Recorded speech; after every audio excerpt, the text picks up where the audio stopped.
নমস্কার বন্ধুরা, পূর্ণ রান্নাঘরে আপনাদের প্রত্যেককে স্বাগত। আজ চলে এসেছি নতুন একটি রেসিপি নিয়ে। আজ আমরা একটা বানাবো ট্রেডিশনাল একটি ডিশ, ভুনা খিচুড়ি। কিভাবে আমরা মুরগির মাংস, গোবিন্দভোগ চাল আর মুসুর ডাল দিয়ে এই ভুনা খিচুড়ি রেসিপিটি বানাচ্ছি। আপনারা সম্পূর্ণ ভিডিওটা দেখতে থাকুন। ভুনা খিচুড়ি করার জন্য আমরা ওভেনের উপর কড়াই বসিয়ে দিয়েছি। আর আজকে ভুনা খিচুড়ি আমরা মুরগি মাংস দিয়ে করবো। আর ডাল নিয়েছি মুসুর ডাল। আর ওভেনের উপর কড়াই বসিয়ে দিয়েছি আর ওভেনটাকেও আমরা অন করে দিয়েছি। এখন আমরা এই গরম কড়াইয়ের উপরে যোগ করে দেবো প্রায় 3 টেবিল চামচ সরষের তেল।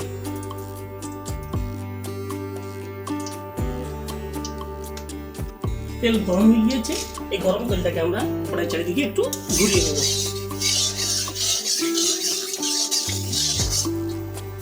এখন আমরা কড়াইয়ের উপরে যোগ করব তেজপাতা, শুকনো লঙ্কা, গোটা গরম মশলা।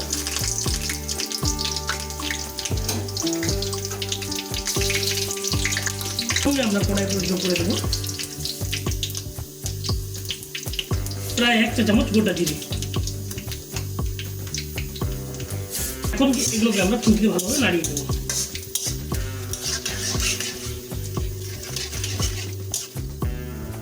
এখন আমরা এই গরম কড়াইয়ের উপর যোগ করে দেবো 100 গ্রাম পেঁয়াজ কুচি। আমরা 100 গ্রাম পেঁয়াজ কুচি এই কারণেই যোগ করলাম, আমরা 500 গ্রাম মাংস নিয়েছি, মুরগির মাংস। এখন আমরা পেঁয়াজগুলো মিনিট তেলে ধরে ভালোভাবে 50% মতো ভাজা করে নেব।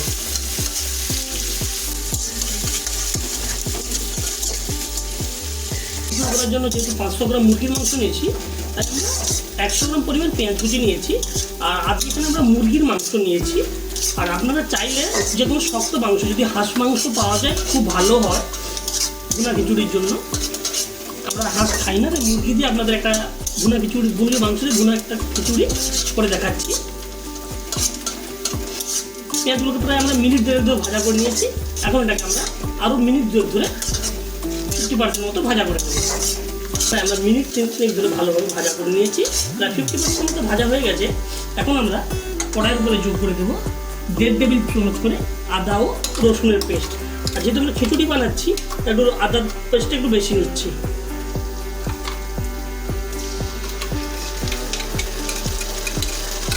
আদা রসুনের পেস্ট আমরা যোগ করে দিয়েছি। এখন এটাকে আমরা মিনিট 5 ধরে একেবারে লো ফ্লেমে কষতে থাকবো।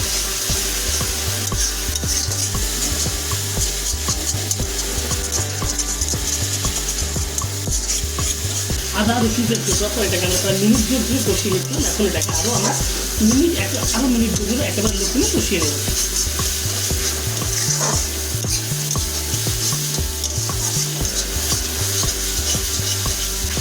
আদা পেস্ট আর রসুন পেস্টটা যোগ করার পর এটাকে আমরা প্রায় মিনিট 4 ধরে লো ফ্লেমে কষিয়ে নিচ্ছিলাম। এখন আমরা কড়াইয়ের উপরে যোগ করে দেবো প্রায় 2 চা চামচ হলুদ গুঁড়ো, 2.5 চা চামচ লঙ্কা গুঁড়ো, ধনে গুঁড়ো, 1 চা চামচ জিরে গুঁড়ো। সমস্ত গুঁড়ো মশলাগুলো আমরা কড়াইয়ের উপর যোগ করেছি। এখন এটাকে আমরা মিনিট 2 ধরে লো ফ্লেমে কষাতে থাকবো।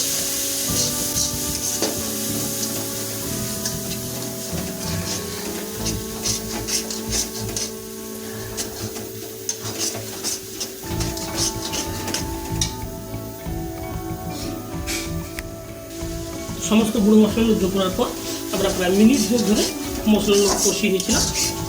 এখন আমরা কড়াইয়ের উপরে যোগ করে দেবো 500 গ্রাম মুরগির মাংস।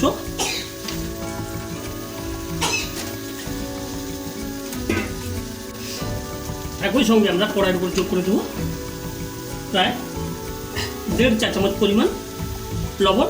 এখন আমরা 1.5 চা চামচ পরিমাণ লবণ যোগ করলাম। আর বাকি লবণটা আমরা যখন চাল ডাল যোগ করবো, একেবারে শেষের দিকে যোগ করবো।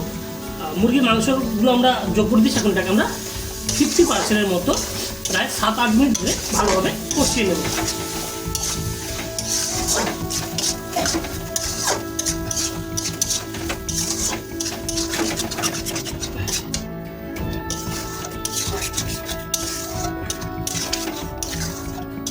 মুরগির মাংস যোগ করার পর আমরা প্রায় মিনিট 3 ধরে কষিয়ে নিয়েছিলাম। এখন এটাকে আরও মিনিট 4 ধরে কষিয়ে নেব, প্রায় 50% মতো মুরগি মাংস দিয়ে কষিয়ে নেব।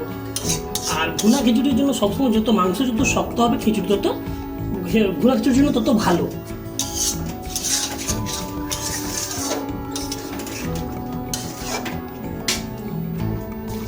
মুরগি মাংস যোগ করার পর আমরা প্রায় মিনিট 4 ধরে মাংসগুলো কষিয়ে নিয়েছিলাম। এখন ওগুলোকে প্রায় আরও মিনিট 4 ধরে কষিয়ে নেব। গ্রেভিটা আরেকটু শুকিয়ে এলেই তখন আমরা ধুয়ে রাখা গোবিন্দভোগ চাল আর মুসুর ডালটা যোগ করে দেবো।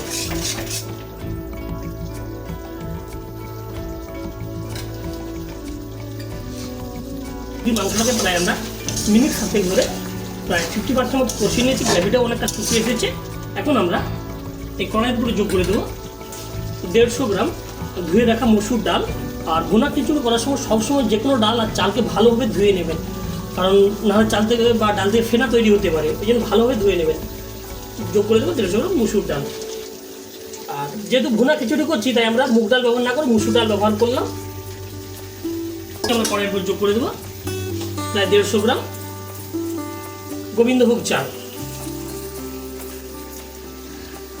সম্পূর্ণ গোবিন্দভোগ চাল আর মুসুর ডালটা আমরা যোগ করে দিয়েছি। এখন এটাকে মিনিট 5 ধরে লো ফ্লেমে আরও কষাতে থাকবো।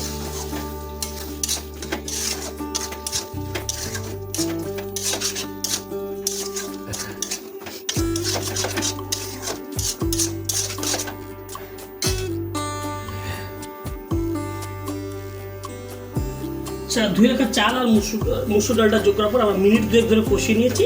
এখন আমরা এরপর যোগ করবো সামান্য পরিমাণ টমেটো কুচি।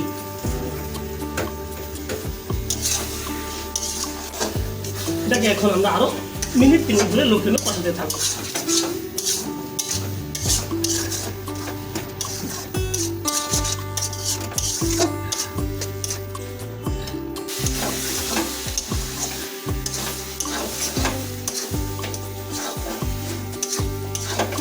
চাল আর ডালটা যোগ করার পর আমরা প্রায় মিনিট 5 ধরে কষিয়ে নিয়েছিলাম। এখন এটাকে আমরা আরো মিনিট 2 ধরে কষিয়ে নেব। তারপর আমরা এরপরে জল যোগ করে দেবো। আর চাইলে আপনারা গরম জলও যোগ করতে পারেন, আমরা এখানে ঠান্ডা জল যোগ করবো। আমরা চাল ডালটাকে আরো 2 মিনিট ধরে কষিয়ে নিয়েছিলাম। এখন আমরা কড়াইয়ের উপর যোগ করতে পরিমাণ মতো জল, প্রায় হাফ লিটার মতো জল আমরা যোগ করবো।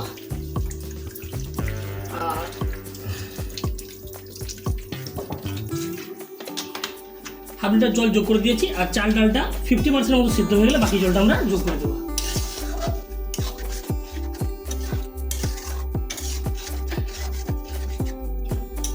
জলটা যোগ করে দিয়েছি, গ্যাসের ফ্লেমটাও আমরা একটু বাড়িয়ে দেবো। এভাবে এটাকে আমরা মিনিট 7 ধরে ভালোভাবে সেদ্ধ করে নেব।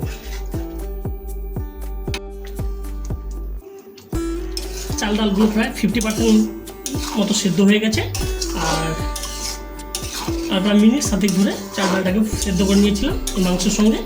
এখন আমরা কড়াইয়ের উপর যোগ করে দেবো আরও 1 লিটার হাফ লিটার মতো জল। হাফ লিটার জল যোগ করে দিয়েছি। এর সঙ্গে আমরা কড়াইয়ের উপরে যোগ করে দেবো প্রায় 1 চা চামচ পরিমাণ লবণ যোগ করে দিয়েছি। এখন এটাকে আমরা কিছুক্ষণ খুন্তিতে কড়াইয়ের চারিদিকে ঘুরিয়ে নেব। আর কড়াইয়ের উপর যোগ করবো সামান্য পরিমাণ কিছু গোটা কাঁচা লঙ্কা, এটা অপশনাল। এখন এটাকে আমরা প্রায় মিনিট 5 ধরে ভালোভাবে ফুটিয়ে নেব।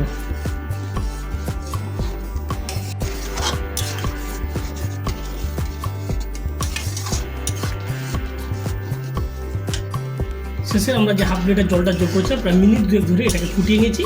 এখন আমরা কড়াইয়ের উপর যোগ করে দেবো প্রায় 1.5 চা চামচ গুঁড়ো গরম মশলা। পুরো গরম মশলা যোগ করে দিয়েছি। এখন এটাকে আরও মিনিট 3 ধরে লো ফ্লেমে ফুটিয়ে নেব।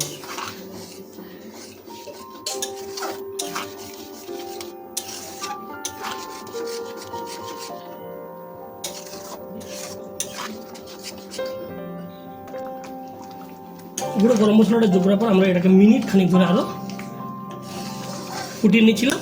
আর এখন এটাকে আমরা আরও মিনিট ধরে কড়াইতে নাম রেখে দেবো। গুঁড়ো গরম মশলা যোগ করার পর আমরা প্রায় 3 মিনিট ধরে আগে ফুটিয়ে নিয়েছিলাম। আর সম্পূর্ণভাবে আমাদের ভুনা খিচুড়িটা হয়ে গেছে। আর ঠান্ডা হলেই আমরা কড়াই থেকে তুলে অন্য একটা পাত্রে নামিয়ে নিয়ে যাবো। আর আপনারা যদি চান ভুনা খিচুড়ি চাইলে ঘিও যোগ করতে পারেন। আমরা চিকেন যেহেতু যোগ করেছি তাই এখানে কোনোরকমভাবে ঘি যোগ করলাম না।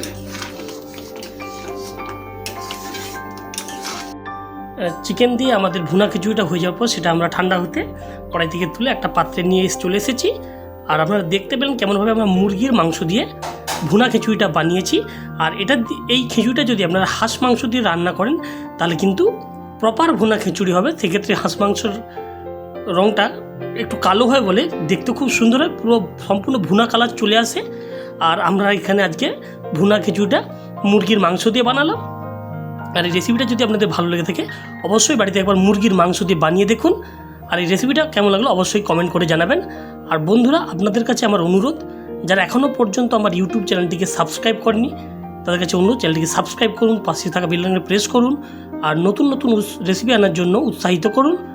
আজকে এখানকার মতো আবার দেখা হবে পরের কোনো একটা রেসিপি নিয়ে। ততক্ষণে আপনারা আপনাদের খেয়াল রাখুন, সুস্থ থাকুন, ভালো থাকুন। ধন্যবাদ বন্ধুরা।